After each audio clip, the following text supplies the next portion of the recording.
In the larger theme of women, peace, and security, I really would like the audience to understand, and the military, security, and defense community at large to understand, that women, peace, and security is not a program that takes place on the side.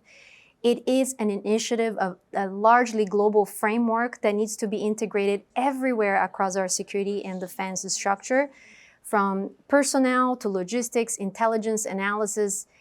I also like people to understand that Women, Peace, and Security, while the name women is part of the program and the framework, it is inclusive. It's not exclusive for women only. It's not a women's issue to solve.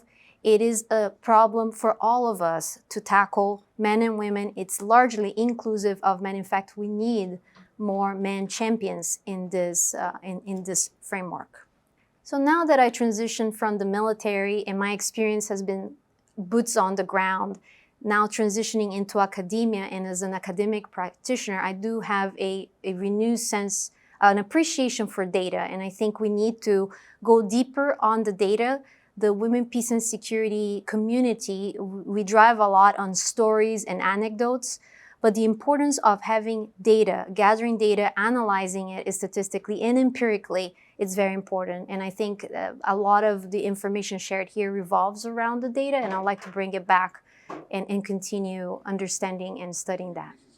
The reputation of the Women, Peace, and Security Symposium here, it's long-standing, over 10 years. I have been in the Women, Peace, and Security as an expert for years now, and I truly believe this is the premier event in this context. So for me, it's extremely important because we're bringing masterminds, experts in the field, and other practitioners that are not necessarily in Women, Peace, and Security, so we can have a very healthy conversation on what are some of the advantages, what are some of the challenges, and how we can close those gaps to really, as I mentioned earlier, make sure that Women, Peace, and Security is a skill set that is used throughout DoD.